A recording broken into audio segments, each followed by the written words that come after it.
వేదికగా రేవంత్ రెడ్డి సభలో ఏం జరిగింది? టీఆర్ఎస్ లు కావాలని రేవంత్ రెడ్డిని టార్గెట్ చేశాయా?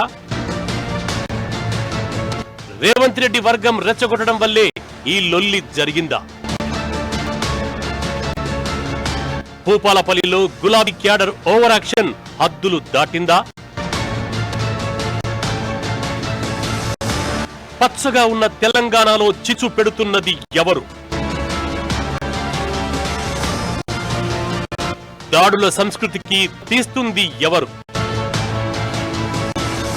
భూపాలపల్లిలో కనిపించింది జస్ట్ ట్రైలరేనా? ప్రతిపక్ష నేతలపై దాడులు సమంజసమేనా? స్వరాష్ట్రంలో ప్రజాస్వామ్యానికి తూట్లు పొడుస్తున్నది ఎవరు? ప్రజాస్వామ్యంలో వాక్ స్వాతంత్ర్యం లేకుండా పోయిందా? ప్రశ్నించే గొంతుకలను అణిచివేయడమే రాష్ట్ర ప్రభుత్వ లక్ష్యమా? దాడుల వెనుక అసలు వ్యూహమేంటి?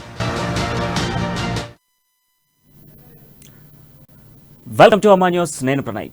ఈరోజు డిబేట్ పాయింట్ లో ప్రధానంగా కాంగ్రెస్ పై జరుగుతున్న వరుస దాడులను ఖండిస్తూ బీఆర్ఎస్ ఇప్పటికే కాంగ్రెస్ నేతలు ధర్నాలు చేపడుతున్న సిచ్యువేషన్స్ కనబడుతున్నాయి. ఒకవైపు రేవంత్ పాదయాత్ర కొనసాగుతుంటే బీఆర్ఎస్ నేతలు వరుసగా దాడులు చేస్తున్నారంటూ కూడా ఇటు కాంగ్రెస్ నేతలు ఖండిస్తున్నటువంటి సిచ్యువేషన్స్ కనబడుతున్నాయి. నిన్న ప్రధానంగా చూసుకుంటే భూపాలపల్లి టౌన్ లో జరిగినటువంటి కార్నర్ మీటింగ్స్ లో బీఆర్ఎస్ నేతలు రేవంత్ రెడ్డి కార్నర్ మీటింగ్ పై ఇటు కోడుగులతో టమార్లతో దాడి చేశారంటూ కూడా ఖండిస్తున్న సిచ్యువేషన్స్ కనబడుతున్నాయి. అసలు ఏం జరుగుతుంది అన్న దానిపై ఈ రోజు డిబేట్ పాయింట్ గా తీసుకోవడం జరిగింది. దీనికి సంబంధించినటువంటి ప్రోమో చూద్దాం ఒకసారి. భూపాలపల్లి వేదికగా రేవంత్ రెడ్డి సభలో ఏం జరిగింది? టీఆర్ఎస్ శ్రేణులు కావాలని రేవంత్ రెడ్డిని టార్గెట్ చేశాయా? రేవంత్ రెడ్డి వర్గం రెచ్చగొట్టడం వల్లే ఈ లొల్లి జరిగిందా? భూపాలపల్లిలో గులాబీ క్యాడర్ ఓవర్ యాక్షన్ హద్దులు దాటిందా? పచ్చగా ఉన్న తెలంగాణలో చిచ్చు పెడుతున్నది ఎవరు? దాడుల సంస్కృతికి తెర తీస్తుంది ఎవరు? భూపాలపల్లిలో కనిపించింది జస్ట్ ట్రైలరేనా? ప్రతిపక్ష నేతలపై దాడులు సమంజసమేనా? స్వరాష్ట్రంలో ప్రజాస్వామ్యానికి తూట్లు పొడుస్తున్నది ఎవరు? ప్రజాస్వామ్యంలో వాక్ స్వాతంత్ర్యం లేకుండా పోయిందా? ప్రశ్నించే గొంతుకలను అణిచివేయడమే రాష్ట్ర ప్రభుత్వ లక్ష్యమా? దాడుల వెనుక అసలు వ్యూహమేంటి? వాచ్ ఆన్ డిబేట్ పాయింట్ అమ్మా న్యూస్ లో. సో మొత్తంగా కాంగ్రెస్ పై ఎందుకు దాడులు నిర్వహిస్తుంది బీఆర్ఎస్ అనేది ఇప్పుడు ప్రశ్నాత్మకంగా మారినటువంటి సిచ్యువేషన్స్ కనబడుతున్నాయి. ఈ రోజు మనతో పాటుగా డిబేట్ పాల్గొన్నారు బీఆర్ఎస్ నాయకులు మహేందర్ గారు, దళిత బంద్ కి సంబంధించినటువంటి కన్వీనర్ భూపాలపల్లి నుంచి యాడ్ అయ్యారు. అదేవిధంగా మనం చూసుకుంటే ఖమ్మం జిల్లాకి సంబంధించి ఖమ్మం జిల్లా మహిళా కాంగ్రెస్ అధ్యక్షురాలు సౌజన్య గారు కూడా మనతో డిబేట్లో పాల్గొన్నారు. సో మొత్తంగా మీ ఇద్దరితో డిబేట్ ముందుకుపోతుంది. సో ముందుగా సౌజన్య గారు, కాంగ్రెస్ పార్టీకి సంబంధించి వరుసగా ఎందుకు దాడులు జరుగుతున్నాయి? నిన్న భూపాలపల్లిలో జరిగినటువంటి దాడిని కూడా మనం అందరం చూసాం. అయితే ప్రధానంగా బీఆర్ఎస్ నాయకులు కావాలని దాడులు నిర్వహిస్తున్నారంటూ కూడా కాంగ్రెస్ వర్షన్ చెప్తున్నారు. సో మీ వర్షన్ ఏంటి?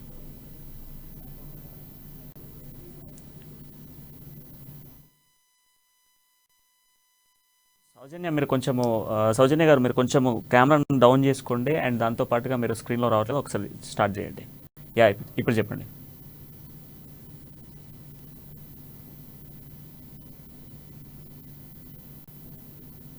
ఓర్చుకోలేక బీఆర్ఎస్ పార్టీ చేసే ఆకృత్యంగా నేను దీన్ని అభివర్ణిస్తున్నాను.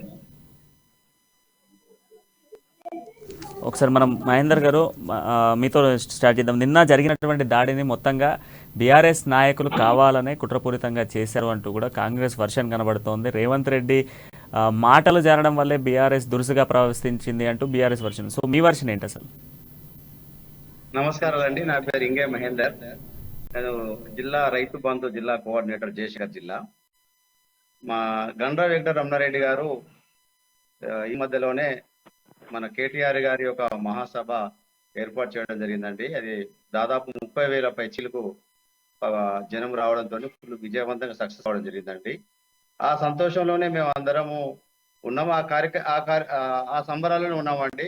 రేవంత్ రెడ్డి గారి సభకు ఆ అల్లర్లకు రమణారెడ్డి గారికి అంత సంబంధం లేదండి. రెచ్చగొట్టాల్సిన స్వభావం కూడా గండ్ర వెంకట రమణారెడ్డి కాదండి. గతంలో వారు ఆ ఉమ్మడి జిల్లాలలో కూడా అతి కీలకమైన పదవులు చేసిండ్రు. ఎమ్మెల్సీగా 2 సార్లు ఎమ్మెల్యేగా చీఫ్ విప్ గా చేసిండ్రు. ఎప్పుడు వివాదాలకు అతను పోరండి. అక్కడ రేవంత్ రెడ్డి గారి సభ ముప్పల్పేట టౌన్ లో సాయంకాలం కావడం తోటి, అది సినిమా థియేటర్ సమీపంలో ఉండడం తోటి, అక్కడ సినిమాకి వచ్చిన వాళ్ళు కావచ్చు లేకపోతే అభిమానులు కావచ్చు, ఆ సెంటర్ లో ఉండడం తోటి ఆయన అనుచితమైన వాక్యాలు, అర్థం లేని వాక్యాలు, అసత్యాలు మాట్లాడి గండ్ర వెంకటరమణారెడ్డిని మీద లేనిపోని ఆరోపణలు చేయడం తోటి అభిమానులు ఉంటారు కాబట్టి వారు స్పందించడంతో గొడవ జరిగిందండి. కావాలని ఉద్దేశపూర్వకంగా ఎవరు చేయరండి. అలాంటి స్వభావం కూడా గండ్ర వెంకటరమణారెడ్డి కాదండి. ఏంటి అసలు గండ్ర వెంకటరమణారెడ్డికి సంబంధించి అక్కడ మాట్లాడింది ఏం లేదు, కావాలనే కాంట్రవర్సీగా కాంగ్రెస్ మాట్లాడితేనే అక్కడ సినిమా థియేటర్కి వచ్చినటువంటి వాళ్ళు అక్కడ విని వారు తట్టుకోలేక దాడులు నిర్వహించారే తప్ప అది బీఆర్ఎస్ హస్తమేం లేదంటూ కూడా ఇస్తున్న వర్షన్ ఉంది.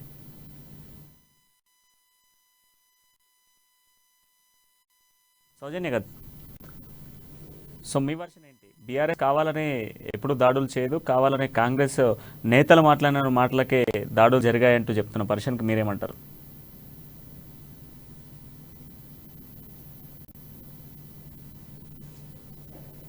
గాలి వదిలేసి వాళ్ళ ఆస్తుల్ని వాళ్ళు కాపాడుకోవటం దాని మీదనే ఉన్నారు అనే దాని గురించి రేవంత్ రెడ్డి గారు మాట్లాడారు తప్పించి ఎక్కడా కూడా బీఆర్ఎస్ పార్టీకి వ్యతిరేకంగా అంటే అవును ప్రధాన ప్రతిపక్షంగా ఉన్నప్పుడు మేము మాట్లాడాల్సిన మాటలు అక్కడ జరుగున్నదే మాట్లాడారు తప్పించి వేరే ఏ విధమైన అనుచిత వ్యాఖ్యలు అక్కడ రేవంత్ రెడ్డి గారు చేయలేదు. అలాగే థియేటర్కి వచ్చిన అభిమానుల దగ్గర రాళ్ళు, కోడిగుడ్లు, టమాటాలు ఉండవు కదండి. అప్పటికప్పుడు అయితే వచ్చి కూడా ఒక పక్క ప్లాన్ ప్రకారం వ్యూహాత్మకంగా జరిగిందని చెప్పేసి మేము కాంగ్రెస్ పార్టీ తరఫున చెప్తున్నాం.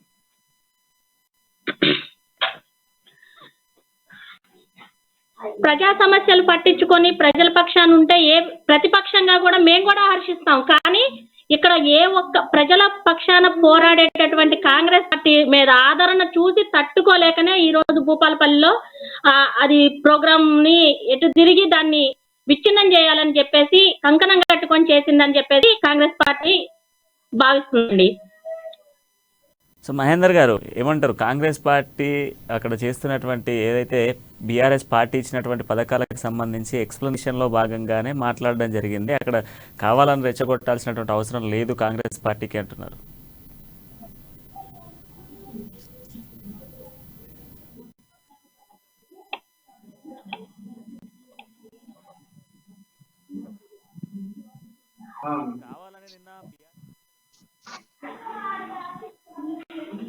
నిన్న రేవంత్ రెడ్డి ఏదైతే మాటలు కాంగ్రెస్ పార్టీకి సంబంధించి ఏదైతే బీఆర్ఎస్ ఇచ్చినటువంటి హామీలు అని చెప్తున్నారు, ప్రజలకు అనేక క్షేమ పథకాలు మేము అందించాము, రేవంత్ రెడ్డి ఈ రోజు ఒక్క ఛాన్స్ ఇవ్వమని చెప్పేసి అడుగుతున్నారు. 50 సంవత్సరాల నుంచి కూడా కాంగ్రెస్ పార్టీ అధికారంలో ఉంది, కాంగ్రెస్ పార్టీ తెలంగాణకు ఏం చేసింది అన్నటువంటి వర్షంలో కూడా మాట్లాడుతున్న సిచ్యువేషన్స్ కనబడుతున్నాయి బీఆర్ఎస్ నుంచి. సో దానికి మీరేమంటారు? అసలు తెలంగాణ ఇచ్చినే కాంగ్రెస్ పార్టీ కదండి. సోనియా గాంధీ గారు ఆ రోజు కేసీఆర్ గారు ఏం మాట ఇచ్చారు? తెలంగాణ మేము మీ పార్టీలో దాన్ని విలీనం చేస్తామని మాట ఇచ్చి ఆ మాట తప్పి ఆ రోజు తెలంగాణ ఇచ్చిందే కాంగ్రెస్ పార్టీ. తెలంగాణకి ఏం చేసింది? అసలు తెలంగాణ ఈ రోజు పార్టీ పరంగా ఈ రోజు కేసీఆర్ గారు ఉన్నారు అంటే తెలంగాణ ఆ రోజు కాంగ్రెస్ పార్టీ ఇవ్వబట్టే. తెలంగాణ ఇచ్చిందే కాంగ్రెస్ పార్టీ. తెలంగాణ ఇచ్చినటువంటి కాంగ్రెస్ పార్టీగా మేము ఇప్పుడు రేవంత్ రెడ్డి గారు ఒక అవకాశం ఇవ్వండి అని అడుగుతున్నాడు.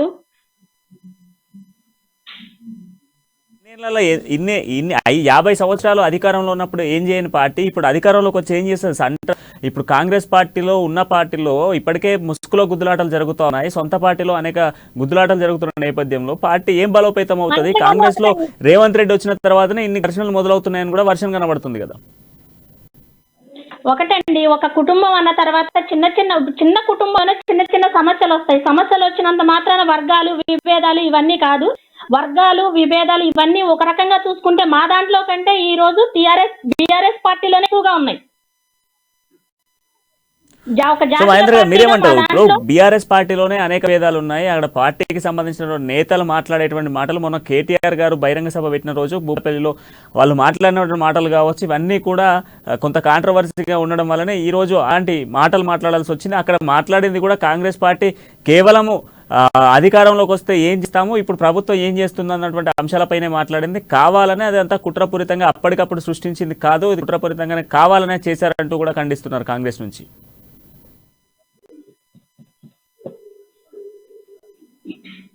గౌరవ శాసనసభ్యులు, అదేవిధంగా పార్టీ శ్రేణులు, ఎమ్మెల్సీలు అందరూ కలిసి ఉమ్మడిగా అన్ని కార్యక్రమాలు విజయవంతం చేసి సభను కూడా విజయవంతం చేయడంలో కీలక పాత్ర పోషించారు. ఐకమత్యంతో కార్యక్రమం నిర్వహించడం జరిగిందండి.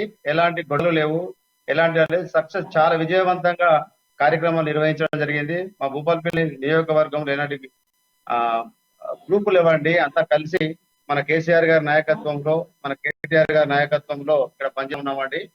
ఎవరు చేసినా ప్రజా సంక్షేమం కోసము, ప్రజల యొక్క శ్రేయస్సు కోసమే ఇక్కడ అడ్డుపడతా ఉన్నారు.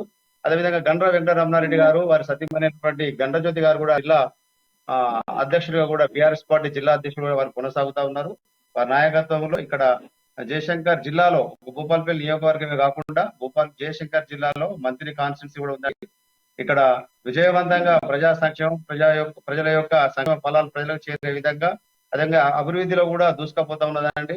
భూపాలపల్లి జిల్లా అనంతరం ఇక్కడ జిల్లా హెడ్ క్వార్టర్ కావడం జరిగింది. అనంతరం ఇక్కడ ఒక బస్ డిపో చేయడం, కాలేజీలు ఏర్పాటు చేయడం ఉంది. ప్రతి రోడ్డు మనం ఏ మండలాన్ని తీసుకున్నా ప్రతి మండలానికి లింక్ రోడ్లు, డబుల్ రోడ్లు అండి ఇక్కడ మా దగ్గర. ఇక్కడ మనం చూసుకున్నట్లయితే రాష్ట్రంలో అన్ని జిల్లాల కంటే ఉత్తమ జిల్లాగా దీన్ని తీర్చిదిద్దుతా ఉన్నారండి. చాలా అభివృద్ధిలో దూసుకుపోతా ఉన్నది. ఈ మధ్యలో మెడికల్ కాలేజ్ కూడా ఇక్కడ మంజూరు కావడం జరిగింది. అదేవిధంగా ఔటర్ రింగ్ రోడ్డు కూడా శాంక్షన్ చేయించుకోవడం జరిగింది. ఎలాంటి గొడవలకు తావులేదండి.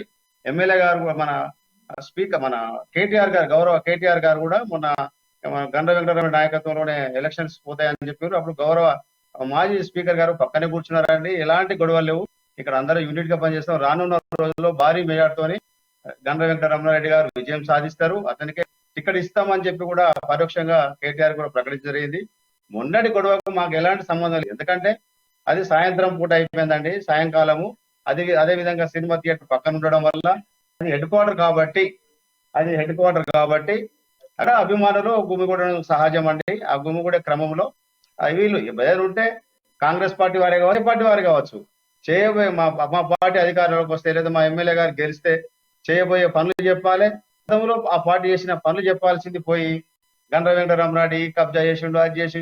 ఇప్పుడు ఎవరైనా ఒక మాటకు రెండు మాటలకు తట్టుకుంటారండి. లేనిపోని వందల మాటలు మాట్లాడి, లేనిపోని ఆరోపణలు చేసి, లేనిపోని వాళ్ళ కుటుంబం గురించి వ్యక్తిగతంగా మాట్లాడడం, ఇలాంటివి చేస్తే ఏ అభిమాని, ఎవరైనా రమణారెడ్డి అంటే చాలా అభిమానులు ఉంటారు అతనికి. అది పెద్ద పట్టణము, అది మెయిన్ సెంటర్, మళ్ళీ అందులో పక్కకే థియేటర్ ఉన్నది. వాళ్ళందరూ ఏదో మాట్లాడుకునే క్రమంలో వాళ్ళు వీళ్ళకి చిన్న చిన్న గొడవలు అయినాయి. అది సర్ది మరిగిందండి, అది లొల్లి అయిపోయింది. దాన్ని మనం రమణారెడ్డి గారి వ్యక్తిత్వం కూడా అది కాదు. గతంలో రమణారెడ్డి గారు 12 సంవత్సరాలు కాంగ్రెస్ పార్టీ ఉమ్మడి వరంగల్ జిల్లా అధ్యక్షుడిగా కొనసాగినారు. ఏనాడు ఆయన వివాదాలు కూడా చాలా సౌమ్యుడిగా పేరుంటది, అందరినీ కలుపుకోపోయే మంచి మనస్తత్వం ఉంటది. డెవలప్మెంట్ విషయంలో కూడా కాంగ్రెసా, టిఆర్ఎస్ఆ, బీజేపీ ఎలాంటి పార్టీల విభేదాలు అతని దగ్గరికి పనికిపోతే ఏ పైన చేయగలుగుతాడు. మంచి సమర్థులు, మంచి నాయకులు, 24 గంటలు ప్రజల సంక్షేమం కోసం పాటుపడే వారండి. భూపాలపల్లిలో ఎలాంటి గ్రూపులు లేవు, ఎలాంటి. సో సౌజన్య గారు, ఇప్పుడు కేవలం గండ్ర వెంకటరమణారెడ్డిని అక్కడ మాట్లాడిన మాటలు, ఆయన భూపాలపల్లికి ఎమ్మెల్యే అయిన తర్వాత దాదాపుగా కూడా భూపాలపల్లి టౌన్ అంతా కూడా అభివృద్ధి చెంది, కేవలం అక్కడ అభివృద్ధిని చూసి వీళ్ళు కాంగ్రెస్ పార్టీ కాంట్రవర్సీ చేసి మాట్లాడడం వల్లనే అక్కడ సినిమా థియేటర్కి వచ్చినటువంటి అభిమానులు తట్టుకోలేక దాడులు నిర్వహించొచ్చే తప్ప అక్కడ ఎటువంటి కుట్రపూరితంగా దాడులు చేయలేదు అంటూ కూడా బీఆర్ఎస్ వర్షన్ నడుస్తుంది. సో మీ వర్షన్ ఏంటి? ఒకటండి, ఇక్కడ ఏంటంటే సరే సినిమా థియేటర్ అంటున్నారు, మెయిన్ సెంటర్ అంటున్నారు, ఓకే బానే ఉంది. అప్పటికప్పుడు అయితే టమాటాలు కోడిగుడ్లు అయితే రావు కదండి. సరే రాళ్ళంటే రోడ్డు పక్కన ఉన్నాయి అనుకుందాము, టమాటాలు కోడిగుడ్లు అయితే ఎప్పటికప్పుడు అయితే రావు కదా. చేసేసుకోండి, ఆ తర్వాత కంటిన్యూ చేయండి సౌజన్య గారు. రైట్, ఇప్పుడు కంటిన్యూ చేయండి. అప్పటికప్పుడు అయితే టమాటాలు కోడిగుడ్లు అయితే రావు కదండి. అలానే ఇంకోటి ఏంటంటే ఇప్పుడు ఆయన ఆరోపణలు చేశారనే అనుకుందాము. ఆరోపణలకి ఆయన బహిరంగంగా చేసినప్పుడు వీళ్ళు కూడా బహిరంగంగా దాన్ని సవాల్ చేసినప్పుడు దానికి సవాల్ స్వీకరించి దాన్ని చేయమనండి. అంతేగాని అభిమానులు, అందరికీ అభిమానులు ఉన్నారు, ఎవరికి లేరు? ఈ రోజు అభివృద్ధి ఇక్కడే మా దగ్గర. వెంకటరమణారెడ్డి గారు ఇంతకు ముందు 12 సంవత్సరాలు కాంగ్రెస్ పార్టీలో ఉన్నారని చెప్తున్నారు. ఈ రోజు 8 సంవత్సరాల నుంచి అభివృద్ధి జరిగిందని చెప్తున్నారు. అది ఎంతవరకు నిజము? ఇంతకు ముందు అభివృద్ధి జరిగిందే కదా, ఇంతకు ముందు వచ్చిన వాడే కదా ఆయన చేసింది. అంతేగాని ఇప్పుడు ప్రత్యేకించి అభివృద్ధి జరిగిందని ఎట్లా చెప్తున్నారు?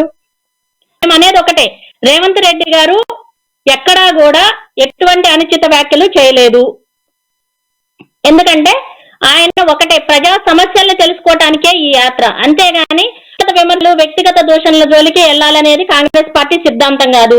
కాంగ్రెస్ పార్టీ ఎప్పుడూ కూడా ప్రజల పక్షాన పోరాడుతుంది. ప్రజల సమస్యలను తీర్చాలని చెప్పేసి ఈ రోజు రేవంత్ రెడ్డి గారు పాదయాత్ర స్టార్ట్ చేశారు.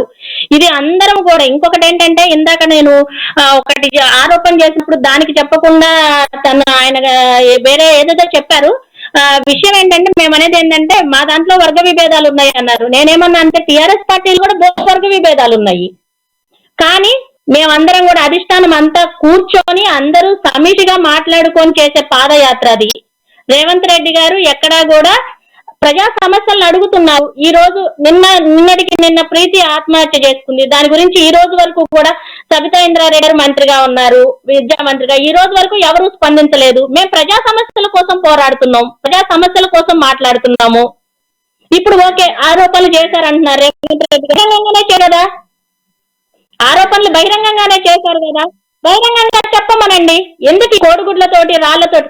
ఎందుకు కార్యకర్తల్ని బెదిరించి కార్యకర్తల్ని ఇప్పుడు కాంగ్రెస్ పార్టీ కార్యకర్తలైనా సరే, నాయకులైనా సరే, ప్రతి ఒక్కళ్ళు కూడా సమన్వయంతో, సహనంతో ఉన్నారు. కార్యకర్తల్ని రెచ్చగొట్టొద్దు దయచేసి. దాని వల్ల పరిణామాలు కూడా తీవ్రంగానే ఉంటాయి. డిబేట్ లో పాల్గొన్నారు బీజేపీ కిసాన్ మోర్చా రాష్ట్ర అధ్యక్షులు కొండపల్లి శ్రీధర్ రెడ్డి గారు కూడా ప్రస్తుతం మనం పాల్గొన్నారు. ఆయనతో కూడా ఒకసారి మాట్లాడదాం. శ్రీధర్ రెడ్డి గారు, ఇప్పుడు చూస్తున్నాం వరుస దాడులు కాంగ్రెస్ పై జరుగుతున్నటువంటి సిచ్యువేషన్స్ మనం నిత్యం కూడా చూస్తున్నాము. అనేక సందర్భాలలో కూడా బీఆర్ఎస్ నేతలు దాడులు చేస్తున్నారంటూ కూడా ఆరోపిస్తున్నటువంటి ఆరోపణలు నిజమా? ఇప్పుడు మీరు కూడా ఈ మధ్యకాలంలో ఉన్న చూసుకుంటే కార్నర్ మీటింగ్స్ జరిగాయి. ఈ కార్నర్ మీటింగ్స్లలో కూడా కొంత అక్కడక్కడ ఆపేసే ప్రయత్నం చేయాలంటూ కూడా చెప్తున్నారు. సో ఇది ఎంతవరకు వాస్తవం?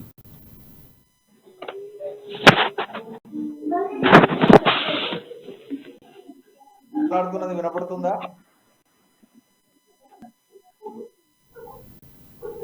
వినపడుతుందా? శ్రీధర్ రెడ్డి గారు, మీరు కంటిన్యూ చేయండి.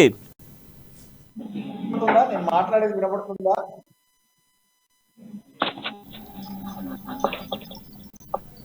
మీరు మాట్లాడండి, వినపడుతుంది. శ్రీధర్ రెడ్డి గారు, మీరు కంటిన్యూ చేయండి.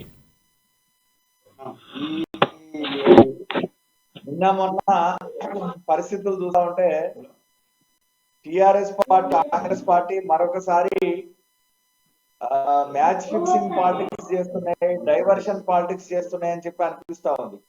కారణం ఏంటంటే, గతంలో 18 చోట్ల కాంగ్రెస్ పార్టీ గెలిస్తే అందులో మంది చాలా క్షేమంగా టిఆర్ఎస్ పార్టీలో చేరినటువంటి సందర్భంలో ఈ రాష్ట్రంలో ఒక ప్రజాస్వామ్య పరిరక్షణ ఉద్యమం జరుగుతున్నటువంటి నేపథ్యంలో, ఒక రాజకీయ పునరేకీకరణ నేపథ్యంలో భారతీయ జనతా పార్టీ 11,000 ప్రాంతాలలో ఇలా చిన్న చిన్న సభలు, సమావేశాలు జరపడం, భారతీయ జనతా పార్టీ తెలంగాణలో రావాల్సినటువంటి ఆవశ్యకతను చెప్పడం, కేసీఆర్ అరాచక పాలనకు ముగింపు పలకాలని చెప్పడం, బీజేపీ నాయకత్వంలో ఈ 11,000 ప్రాంతాల్లో ఈ సభలు, సమావేశాలు విజయవంతమైనటువంటి నేపథ్యంలో వార్తలలో లేనటువంటి కాంగ్రెస్ పార్టీని వార్తల్లోకి తీసుకొచ్చేటువంటి ప్రయత్నం ఇలా కేసీఆర్ చేస్తా ఉన్నాడు.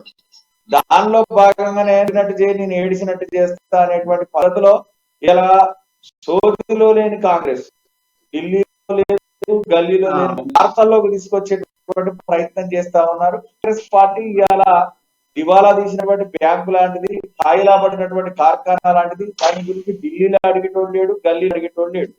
ఇలా తెలంగాణలో కేసీఆర్ ప్రభుత్వానికి చెక్ పెట్టగలిగినటువంటి పరిస్థితి ఇలా భారతీయ జనతా పార్టీ బలోపేతం అవుతా ఉంది. ఇలా పెద్ద ఎత్తున తెలంగాణలో ప్రజలు రాజకీయ పునరేకీకరణకు, ప్రజాస్వామ్య పరిరక్షణ ఉద్యమానికి నాయకత్వం ఉన్నటువంటి భారతీయ జనతా పార్టీ నేపథ్యంలోనే ఈ యొక్క డైవర్షన్ పాలిటిక్స్ చేసి ఇలా సోదిలో లేనటువంటి, వార్తలలో లేనటువంటి కాంగ్రెస్ పార్టీని వార్తలకు తీసుకొచ్చేటువంటి ప్రయత్నం పరస్పర అంగీకారంతో జరుగుతుందని చెప్పి మనం భావించాల్సినటువంటి అవసరం ఉంది.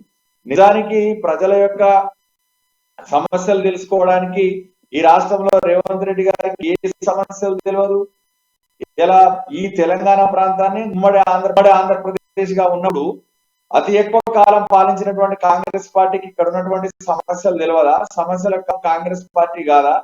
ఈ రోజు గెలిచినటువంటి శాసనసభ్యుల్ని కాపాడుకోలేక పార్టీలో కూడా అంతర్గత విభేదంతోని ఇలా బయక ఈ రోజు సరే రేవంత్ రెడ్డి గారి నాయకత్వంలో వారు పాదయాత్ర కానివ్వండి లేదా ప్రజలలో పోయేటువంటి కార్యక్రమం చేస్తున్నటువంటి భాగంలో ఈ జరుగుతున్నాయని చెప్తున్నారు. ఎవరు చేస్తున్నారు? దేనికోసం చేస్తున్నారు? ఎవరు దీన్ని డైవర్షన్ పాలిటిక్స్ చేస్తున్నారని మనం విశ్లేషించినప్పుడు ఖచ్చితంగా ఒక విషయం మాత్రం స్పష్టం. ఇలా కాంగ్రెస్ పార్టీకి విశ్వసనీయత లేదు. భారతీయ జనతా పార్టీ తెలంగాణలో ఒక ప్రత్యామ్నాయ శక్తిగా బలపడుతున్నటువంటి వార్త. మహేందర్ గారు, కేవలము కేంద్రంలో లేని రాష్ట్రంలో లేని పార్టీని ఎవరు హైలైట్ చేస్తున్నారు? కేవలం బీఆర్ఎస్ పార్టీ మాత్రమే హైలైట్ చేస్తుంది. కనీసం పేపర్ ప్రకటనలకు కూడా రానటువంటి పార్టీని హైలైట్ చేస్తుంది. బీఆర్ఎస్ అన్నదానికి మీరేమంటారు? పార్టీని ఎవరు హైలైట్ చేయాలా? దుబ్బాకలో భారతీయ జనతా పార్టీ సత్తా తెలిసింది. హుజూరాబాద్ లో భారతీయ జనతా పార్టీ సత్తా తెలిసింది. జిహెచ్ఎంసీలో భారతీయ జనతా పార్టీ సత్తా గెలిచింది. ఎందుకు గెలుస్తున్నది అంటే ఇలా తెలంగాణలో భారతీయ జనతా పార్టీ వాస్తవంగా శూన్యం నుంచి శిఖరానికి ప్రయాణం చేస్తా ఉంది. ఎందుకు ఇలా కాంగ్రెస్ పార్టీ బలహీనంగా మారిపోయింది, ప్రశ్నించేటువంటి శక్తిని కోల్పోయింది. వీళ్ళకు 18 చోట్ల అవకాశం ఇస్తే కూడా 12 మందిని ఇలా కేసీఆర్ యొక్క పార్టీలో చేర్చుకున్నాడు. కాబట్టి భారతీయ జనతా పార్టీ కలబడగలదు, నిలబడగలదు అనేటువంటి పరిస్థితి ఇలా చూసిన తర్వాత తెలంగాణ ప్రజలు ఇలా సోయికొచ్చి భారతీయ జనతా పార్టీని బలోపేతం చేయాలని ముందుకు పోవాలని ప్రయత్నిస్తున్నారు. అందుకే మేము 11,000 చోట్ల ఇలా బహిరంగ సభలు నిర్వహిస్తే చాలా చక్కటి మంచి రెస్పాన్స్ వచ్చింది. ప్రజలు ఇంటరాక్ట్ అవుతా ఉన్నారు. భారతీయ జనతా పార్టీ యొక్క తొందర పెట్టుకుంటా ఉన్నారు. ఇలా పోలింగ్ బూత్ స్థాయిలో పార్టీ వేగంగా విస్తరణ చెందుతున్నటువంటి సందర్భాన్ని గమనించిన తర్వాత ఇలా టిఆర్ఎస్ పార్టీ ఒక దురుద్దేశంతో ప్రజల దృష్టి డైవర్షన్ నిజానికి ఏమున్నది అక్కడ అంత వార్త దాంట్లో ఇలా రేవంత్ రెడ్డి గారు ఏదో కార్యక్రమం చేస్తా ఉన్నాడు. దాంట్లో పోయి అంత న్యూసెన్స్ చేయాల్సినటువంటి అవసరం ఏముంది? ఇలా రాష్ట్ర రాజకీయాలను ఒక్కసారిగా ప్రజల దృష్టిని మళ్లించేటువంటి ప్రయత్నంలో లేనటువంటి పార్టీ కూడా వార్తలలోకి తీసుకొచ్చినటువంటి ప్రయత్నం చేస్తున్నాడు. రైట్, ఒక్కసారి మహేందర్ గారు వర్షన్ ఏంటి? వార్తల్లో లేని పార్టీని కేవలం బీఆర్ఎస్ఏ కావాలని హైలైట్ చేస్తుంది. వీరు రెండు పార్టీలు ఏకదాటిగానే కావాలని కాంగ్రెస్ పార్టీని హైలైట్ చేసేందుకే బీఆర్ఎస్ ప్రయత్నిస్తుంది. నిన్న జరిగినటువంటి ఘర్షణ కూడా ఆ విధంగానే జరిగింది అనేది శ్రీధర్ రెడ్డి గారి వర్షన్. సో మీ వర్షన్ ఏంటి? ఏ పార్టీని హైలైట్ చేయాల్సిన అవసరం లేదండి. బీఆర్ఎస్ పార్టీకి రాష్ట్రంలో ప్రజలలో విపరీతమైన క్రేజ్ ఉంది, ప్రజా బలం ఉంది. ప్రజలకు బీఆర్ఎస్ పార్టీ యొక్క క్షేమ ఫలము చెందని ఇల్లు లేదు. ప్రతి ఒక్క విలేజ్ జిల్లాలు ఈ రోజు రాష్ట్రంలో దేశంలో ఎక్కడ లేని విధంగా 33 జిల్లాలను చేసిన ఘనత మన గౌరవ ముఖ్యమంత్రి కేసీఆర్ గారి. అదేవిధంగా ఈ రోజు మనం చూసుకున్నట్లయితే ఎన్నో సంక్షేమ పథకాలు, ప్రాజెక్టులు కట్టి ఇలా ప్రజలలో 3వసారి హ్యాట్రిక్ సాధించడానికి ప్రభుత్వం హ్యాట్రిక్ కొట్టడానికి సిద్ధంగా ఉన్నది. కాంగ్రెస్ ను హైలైట్ చేయాల్సిన అవసరం లేదు, బీజేపీని హైలైట్ చేయాల్సిన అవసరం లేదు. హైదరాబాద్ లో ఏదో ఒకసారి అది కొన్ని కౌన్సిలర్లు కార్పొరేట్ స్థాయిలో కొన్ని గెలవగానే అది కాదండి. ఈ రోజు మనం చూసుకున్న జిల్లా పరిషత్ చైర్మన్లే కావచ్చు, ఎమ్మెల్యేలు కావచ్చు, ఎంపీ స్థానాలు కావచ్చు, అదేవిధంగా సర్పంచ్లు కావచ్చు, జడ్పీటీసీలు కావచ్చు. ఈ రోజు గ్రౌండ్ లెవెల్లో చూసుకున్నట్లయితే మన బీఆర్ఎస్ పార్టీ ఎంతో ముందంజలో ఉన్నది. కాంగ్రెస్, బీజేపీ రెండు పార్టీలు కలిసినా కానీ ఒక టిఆర్ఎస్ పార్టీ బలంలో సగం కూడా ఉండయండి. అది మీరు ఎవరు చెప్పినా ఎక్కడ ఇప్పుడు బీజేపీ పార్టీకి గ్రామ స్థాయిలో ఎవరున్నారండి? గ్రామ కమిటీలే పూర్తి స్థాయిలో లేవు. అదేవిధంగా మండల కమిటీలు లేవు, ఒక సర్పంచులు లేరు, జడ్పీటీసీ లేరు. ఏదో అది పేపర్ వరకు వాళ్ళు చిన్న చిన్న సమావేశాలు ఏర్పాటు చేసుకుని మేము పెద్దగా చేసినామంటే ఎట్లా? నేను భూపాలపల్లిలో ఒక ఎమ్మెల్యే ఒక కాన్స్టిట్యూన్సీ స్థాయి మీటింగ్ పెడితే ఒక 30,000 మంది పైచిలుకు మంది ఈ రోజు ప్రజలు హాజరైనరు. అది భారీ సభ ఒక నియోజకవర్గ స్థాయిలో జరిగింది. ఒక నియోజకవర్గ స్థాయిలో జరిగిన బాబది ఒక జిల్లా, ఒక రాష్ట్ర స్థాయిలో వాళ్ళు బీజేపీ వాళ్ళు పెట్టి మేము భారీగా పెట్టినామంటే అది కరెక్ట్ కాదు. కాంగ్రెస్ వారికి బీజేపీ వీళ్ళు పెట్టాల్సిన అవసరం లేదు. బీజేపీ వాళ్ళ కోసము హైలైట్ చేయాల్సిన అవసరం టిఆర్ఎస్ కు లేదు. సౌజన్య గారు అసలు మీరేమంటారు? ఇప్పుడు శ్రీధర్ రెడ్డి గారు చెప్పారు కాంగ్రెస్, అదే విధంగా బీఆర్ఎస్ అని చెప్తున్నారు. ఇప్పుడు మహేందర్ గారు చెప్తున్నటువంటి వర్షంలో మళ్ళీ ఆయన బీజేపీ కాంగ్రెస్ పొత్తు అని ఇద్దరి వర్షంలో కూడా కాంగ్రెస్ ఎవరికో ఒకరికి పొత్తులో ఉంది. దాంతో పాటుగా ఒక పేరుకు ఇటు కేంద్రంలో లేదు, రాష్ట్రంలో లేనటువంటి పార్టీని హైలైట్ చేసేది ఈ పార్టీ అని ఆయన అంటున్నారు, ఆ పార్టీ అని ఈయన. సో మీరేమంటారు? ఒకటండి, ఇక్కడ శ్రీధర్ రెడ్డి గారి వ్యాఖ్యలు నేను ఖండిస్తున్నాను. ఎందుకంటే సోయిలో లేని పార్టీ ఎప్పుడు కూడా కాంగ్రెస్ పార్టీ ఎప్పుడు కూడా ప్రజల సమస్యల కోసం పోరాడుతూనే ఉంది, ప్రజల మధ్యలోనే ఉంటుంది కాంగ్రెస్ పార్టీ. ఈ రోజు కాంగ్రెస్ బీఆర్ఎస్ బీజేపీ రెండు కలిసి చేస్తున్నాయి ఈ నాటకాలన్నీ కూడా. అంతేగాని కాంగ్రెస్ పార్టీ ఎవరి పొత్తులోనూ ఉండదు. కాంగ్రెస్ పార్టీ ఎప్పుడు సొంత కళ్ళ మీదనే నిలబడుతుంది. ఇకపోతే రేవంత్ రెడ్డి గారు నాయకత్వంలో అందరూ కూడా కలిసి పనిచేస్తున్నారు. ఎక్కగోర వర్గాలు లేవు, విభేదాలు లేవు. ఈ రోజు బీజేపీ ఏం చేసింది అసలు నాకు అర్థం పడుతా, కేంద్రంలో ఆదాని అంబానీలకి ఆస్తుల్ని కట్టబెట్టడం తప్పించి ఈ రోజు ఏం చేస్తుందని చెప్పేసి బీజేపీ పార్టీని మేము అడుగుతున్నాం. ఎందుకంటే ఈ రోజు గ్యాస్ ధర కూడా మహిళ మీద అయితే ఏంటి, ఇవన్నీ గ్యాస్ ధర ఈ రోజు కూడా 50 రూపాయలు పెరిగింది. సామాన్య మానవుడు బతికే పరిస్థితి అసలు ఈ కేంద్ర ప్రభుత్వం రాష్ట్ర ప్రభుత్వాల్లో ఉన్నాయా? ఏ విధంగా ప్రజల్లోకి పోతారు? బీజేపీ ఏ విధంగా ప్రజల్లో పోవాలనుకుంటుంది? ఇంకొకటి, ఇప్పుడు కాంగ్రెస్ అసలు సోయిలోనే లేదని శ్రీధర్ గారు అన్నారు. కాంగ్రెస్ ఎప్పుడు సోయిలో లేకుండా లేదు. కాంగ్రెస్ ఎప్పుడు కూడా ప్రజల మధ్యలోనే ఉంది. ఈ రోజుకు కూడా కాంగ్రెస్ ఓటింగ్ ఎక్కడ కూడా చెక్కు చెదరలేదు. బీజేపీ ఎన్ని ప్రయత్నాలు చేసినా గానీ కనీసం బూత్ లెవెల్ ఏజెంట్లను పెట్టలేని పరిస్థితి ఈ రోజు బీజేపీ పార్టీ ఉంది. ఏదంటే మమ్మల్ని సోయిలో లేదని చెప్పేసి కాంగ్రెస్ పార్టీ తరఫున మమ్మల్ని అంటున్నారో మాకు అర్థం కావట్లేదు. ఇంకోటి ఏంటంటే బీజేపీ బీఆర్ఎస్ రెండు కలిసి ఆడుతున్న నాటకం ఇదంతా కూడా. గల్లీలో సౌజన్య చెప్తున్నారు సోవిలేని పార్టీ అంటూ కూడా ఖండిస్తూ ఆమె చెప్పడం జరిగింది. ప్రతి నిమిషం కూడా ప్రజల సమస్యల్లో కాంగ్రెస్ పార్టీ ముందంజలో ఉంది, ప్రతి సమస్యను కూడా లేవనెత్తుతూ మాట్లాడుతున్న పార్టీ కాంగ్రెస్ పార్టీ అంటూ కూడా సౌజన్య గారు చెప్తున్నారు. సో దీనికి మీరేమంటారు?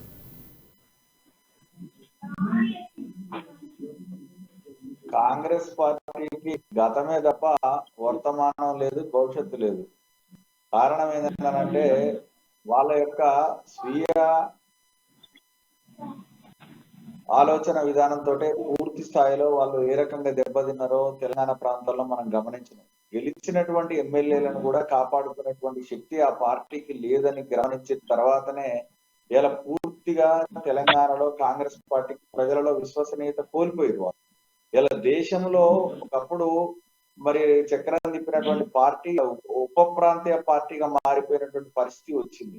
తెలంగాణలో కూడా పూర్తిగా మనం ఒకసారి గమనిస్తే తెలుగుదేశం పార్టీకి సంబంధించినటువంటి వ్యక్తిని తీసుకొచ్చి ఇలా పిసిసి అధ్యక్షుడిని పెట్టుకునేటువంటి పరిస్థితికి ఆ పార్టీ వచ్చిన తర్వాత సరే ఎవరు వారు ఆ పార్టీలో ఉన్నారు కాబట్టి వాళ్ళు డిఫెండ్ చేసుకునేటువంటి ప్రయత్నం చేయొచ్చు.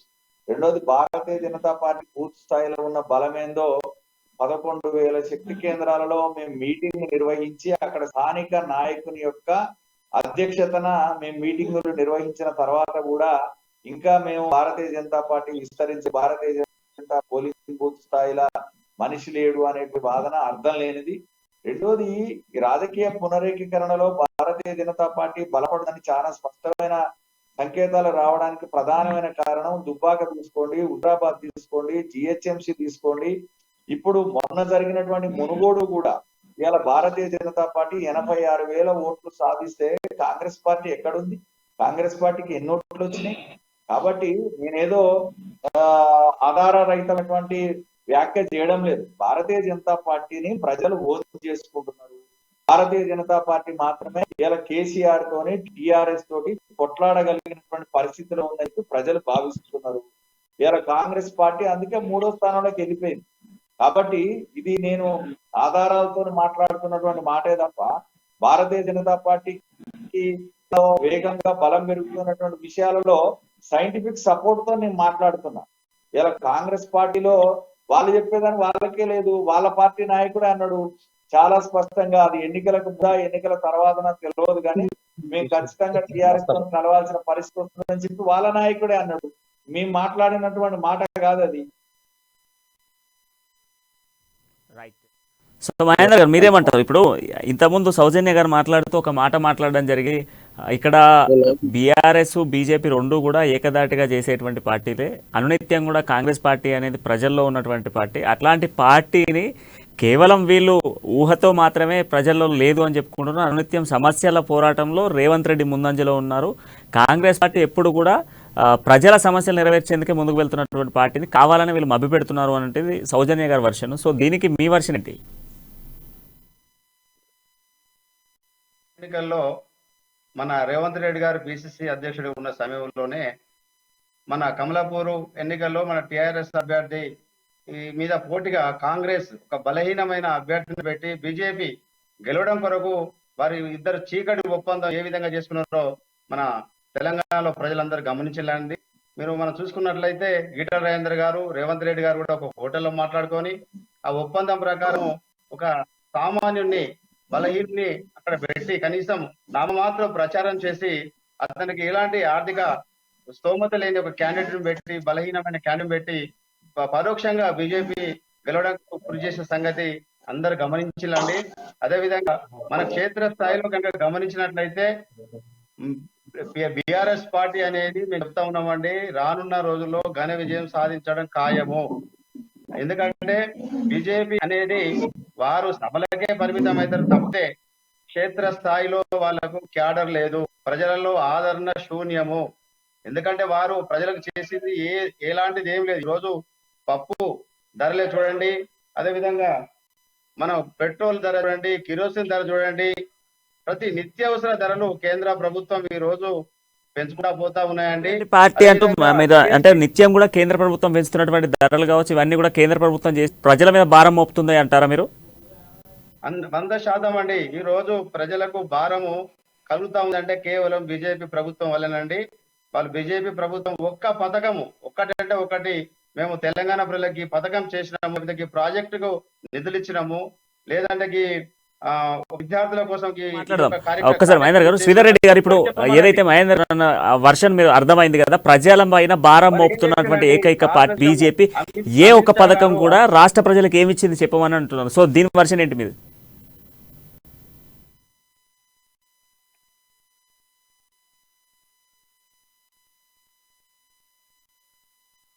ఇలా రైతులకు పంటల విభజన తీసుకొస్తే దాన్ని అమలు కానియడం లేదు. ఇలా 5 లక్షల రూపాయల వరకు ఉచితంగా పేదవాడు వైద్యం చేయించుకోవాలని ఆయుష్మాన్ కార్డు తీసుకొస్తే నాకు ఆరోగ్యశ్రీ ఉంది, నాకు ఆరోగ్యశ్రీని మించిన కార్డు అని చెప్పి పరిహసించిండు. నిన్న మొన్న జనముల పంచాయతీ అయినాక ఇప్పుడు ఆయుష్మాన్ భారత్ కార్డు నిమ్మలంగా ఇస్తున్నాడు. ఇలా నరేంద్ర మోడీ గారు పేదవాడి సంక్షేమం భద్రత అనేటువంటి ఆలోచనతోనే అనేక కార్యక్రమాలు తీసుకొని ఇలా తెలంగాణ ప్రజల ఆశీర్వాదం డబుల్ ఇంజిన్ సర్కార్ కావాలని బీజేపీ కోరుతా ఉంది.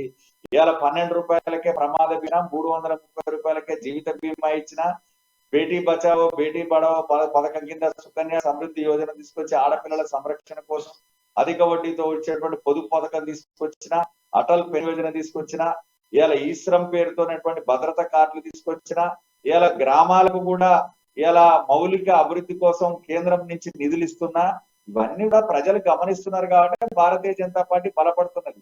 భారతీయ జనతా ఇలా కేసీఆర్ గారు తర్వాత టిఆర్ఎస్ పార్టీ నాయకులు ఊహల పల్లకిలో ఊరేగుతున్నారు.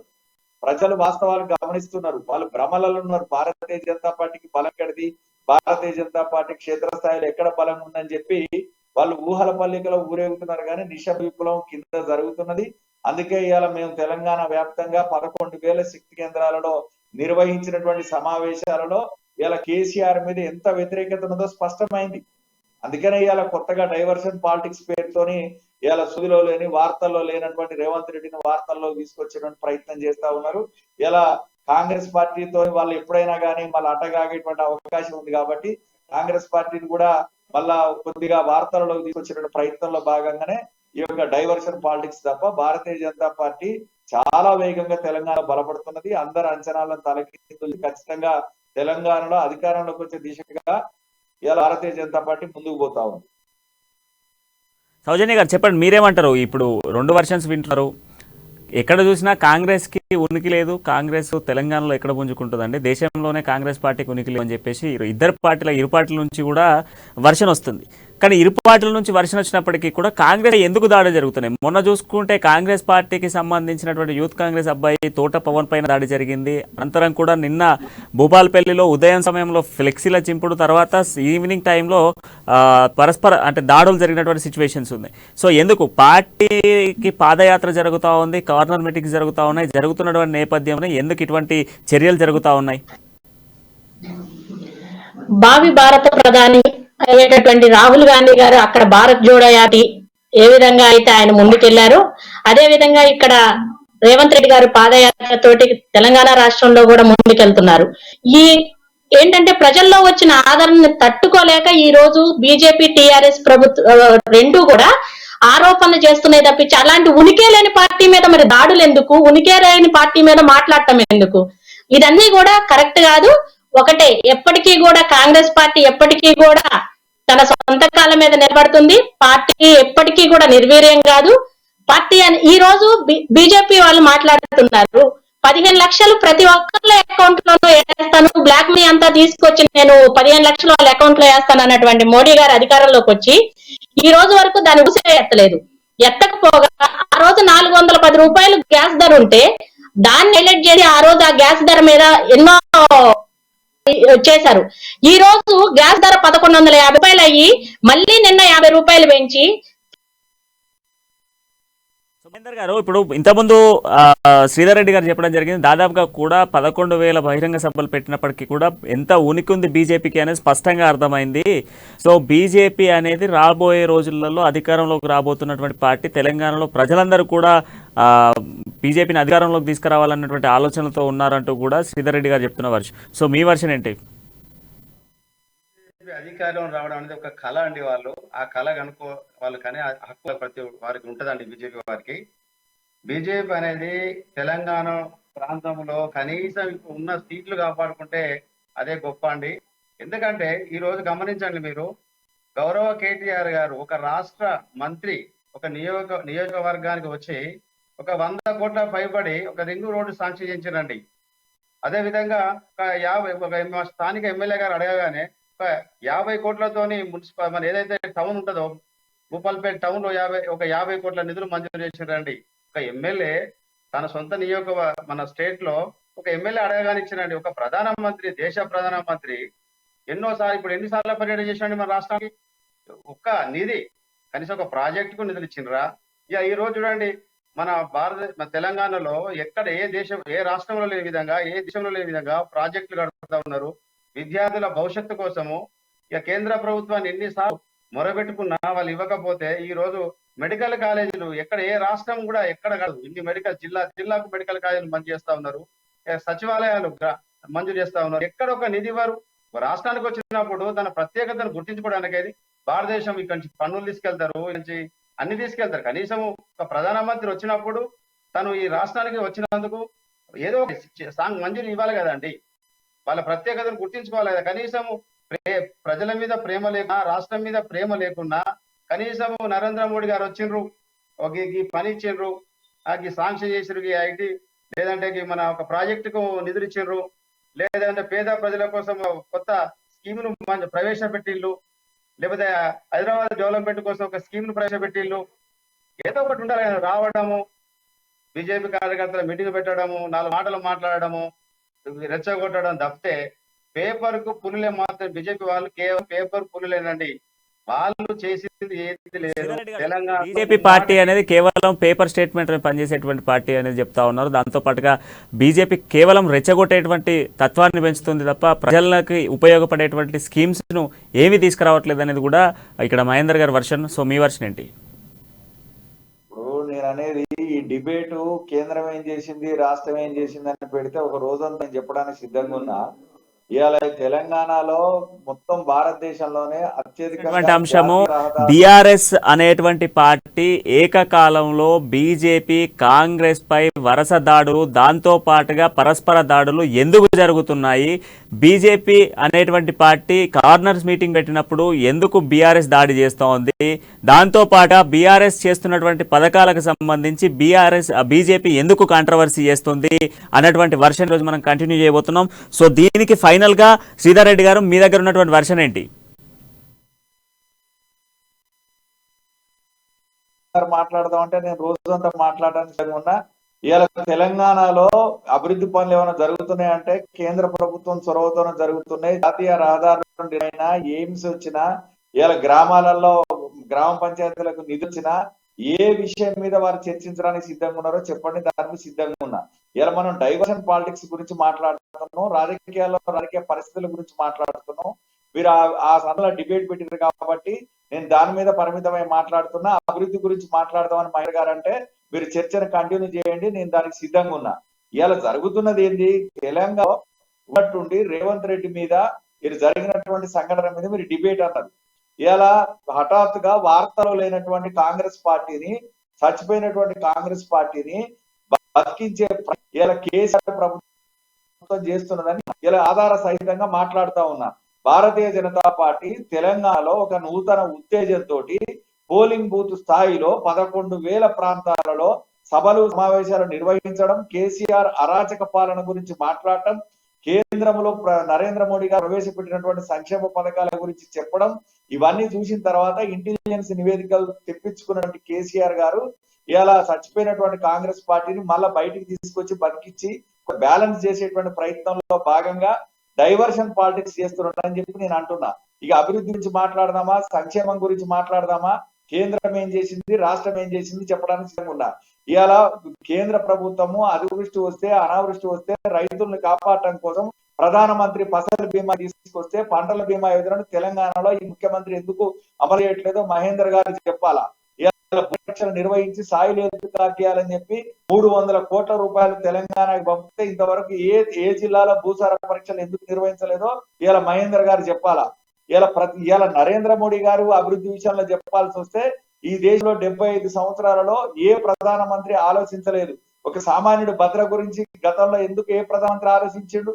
ఇలా 20 రూపాయలు కడితే 2 లక్షల రూపాయల ప్రమాద బీమా ఇవ్వచ్చు అని చెప్పి గతంలో ఏ యొక్క ప్రధాని ఆలోచించలేకపోయాడు.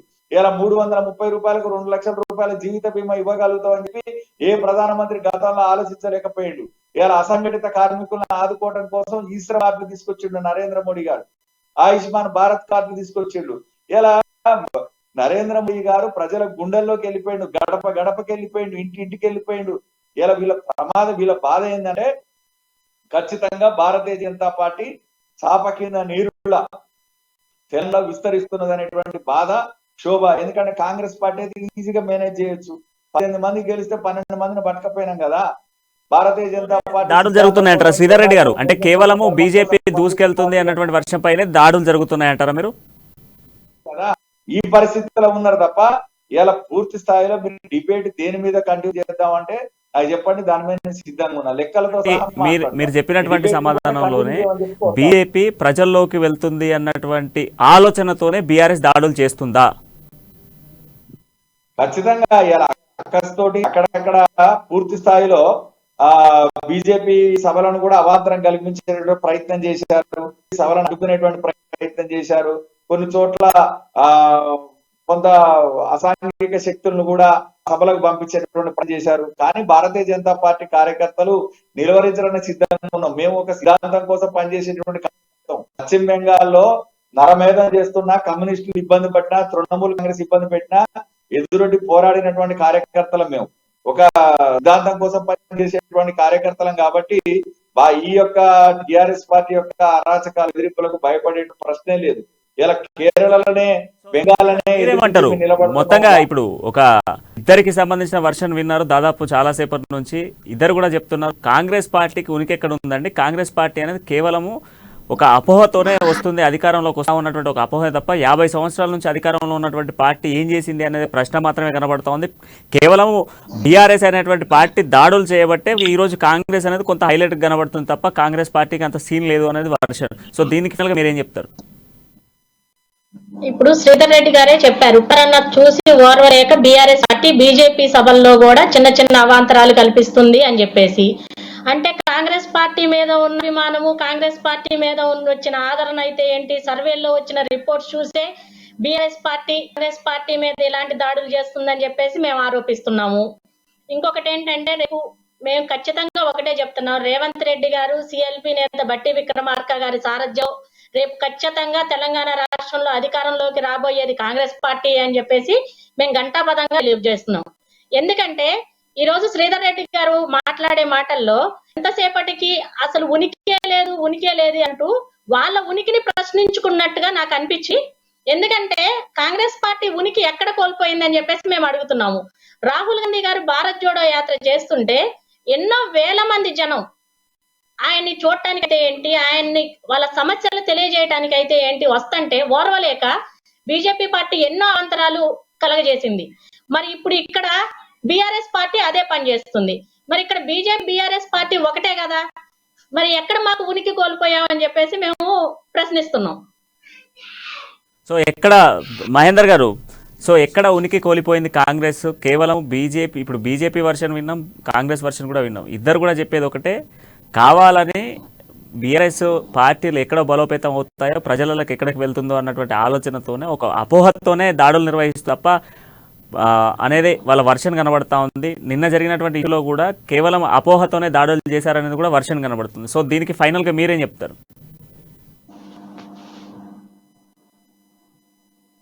గత వారం క్రితము ఇదే రేవంత్ రెడ్డి గారు, ఇదే గండ్ర సత్యనారాయణరావు గారు, ఇదే భూపాలపల్లి కాన్స్టిట్యున్సీలో జయశంకర్ జిల్లాలో పదయాత్ర నిర్వహించారండి. అది మా రేగొండ మండలం నుండి ఇది చిట్యాల, చల్లగరిగా, మొగలెల్లి మండలాల్లో ఆయన పర్యటన చేసిరండి. మరి అదే భూపాలు, ఇదే గండ్ర వెంకటరమణారెడ్డి గారు, ఇదే జయశంకర్ జిల్లా, ఇదే క్యాడర్ ఉంది. మరి ఆ రోజు సవ్యంగా ఎందుకు జరిగింది? ఎలాంటి అల్లర్లు ఎందుకు జరగలేదు? ఆ రోజు అల్లర్లకు ఎందుకు తావులేదు? మరి భూపాలపల్లి పట్టణంలో గొడవలు ఎందుకైనాయి? సాయంత్ర కాలం అయింది, వాళ్ళు ఫ్లెక్సీలు అండి. ఫ్లెక్సీలో గొడవలన్న ఫ్లెక్సీలు మున్సిపాలిటీ ఉంటుంది, పర్మిషన్ తీసుకోవాలి, ఎక్కడ కట్టుకోవాలి ఏంది అనేది ఒక పర్మిషన్ తీసుకోవాలి. ఒక అతను ఫ్లెక్సీ పెట్టుకుంటే దానికే వీరి బొమ్మలు పెట్టుకుంటే వారు లులు పెట్టుకుంటారు కదండి ఎవరైనా. ఇప్పుడు వీరు స్థాపించుకోవాలి. ఇతరులు పెట్టుకున్న ఫ్లెక్సీ దానికి వీరు అతికించుకోవడం కరెక్ట్ కాదు. రెండవది సాయంకాలం అయింది. సాయంకాలం అయినప్పుడు సినిమా థియేటర్ ప్రక్కన పెట్టద్దు. సినిమా థియేటర్ షో టైం అది. ఆ షో టైం ఆ సినిమా చూడడానికి వెళ్ళినప్పుడు రేవంత్ రెడ్డి గారు అన్నప్పుడు క్రేజ్ ఉన్న ఒక పిసిసి నాయకుడు కాబట్టి ఎవరైనా లీడర్ అయినా వచ్చినప్పుడు చూడాలని, వినాలని, వాళ్ళ మాటలు వినాలని ఆతృత ఉంటుంది. సినిమా టైం ఉంది కాబట్టి, ఇంకా సినిమా టికెట్ లోపల సమయం ఉన్నది కాబట్టి ఆ సమయంలో ఇష్టం వచ్చినట్లుగా కాంగ్రెస్ ప్రశ్న అండి. మహేందర్ గారు, షో టైం మీరు సినిమా థియేటర్ అని చెప్తున్నారు. షో టైంలో కోడిగుడ్లు దానికి అక్కడ టమాటా వచ్చిన ఎట్లా దాడి చేశారండి? షో టైంకి వెళ్ళినటువంటి సినిమా వాళ్ళు అయితే ఎట్లా దాడి చేస్తారు అనేది సౌజన్య గారి వర్షన్. గమనించినట్లయితే అక్కడ మొత్తము ఆ చౌరస్తా అంబేద్కర్ సెంటర్ లో అన్ని టిఫిన్ సెంటర్స్ ఉంటాయి, అన్ని కూరగాయలు బండ్లు అవన్నీ ఉంటాయి. ఏదంటే విపరీతమైన రెచ్చగొట్టే విధంగా నోటికి రాని పదాలతోని వ్యక్తిగత విమర్శ చేస్తే సాయంకాలం అయింది, గొడవలైనాయి. మరి వారం క్రితం పెట్టుకున్న సమావేశం ఇదే రేవంత్ రెడ్డి పాదయాత్రకు ఇదే నియోజకవర్గంలో గొడవ కాలేదు. మరి ఆ రోజు ఎందుకని మాట్లాడే ముందు తను చేయబోయే కార్యక్రమాల గురించి, పార్టీ యొక్క విధానాల గురించి, పార్టీ ఎజెండా గురించి మాట్లాడాలి తప్పే వ్యక్తిగత దూషణలు ఎందుకు మాట్లాడాలండి? ఒకటి రెండు మాట్లాడితే ఎవరైనా ఓర్చుకుంటారు. ఇష్టం వచ్చిన రీతిలో తను ఏ రకంగా తోస్తే ఆ రకంగా మాట్లాడడం అనేది జీర్ణించుకోలే కార్యకర్తలు. ఎందుకు జీర్ణించుకుంటారు? ఒకటి ఏంటంటే ఎవరైనా జీర్ణించుకుంటారండి విపరీతమైన.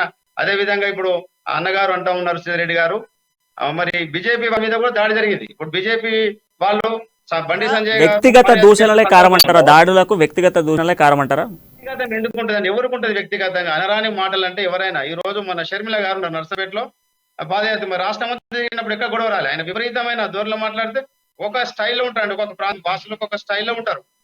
మాది రేగొండ మండలం వస్తుందండి, మా మండలం నుంచి మా ఊరు నుంచే వెళ్ళిపోయాడు రేవంత్ గారు. మేము అన్నామా మరి? అదే భూపాలపల్లిలా ఇప్పుడు ఉంటది, అక్కడ జనరేషన్ ఉంటుంది, సమయం.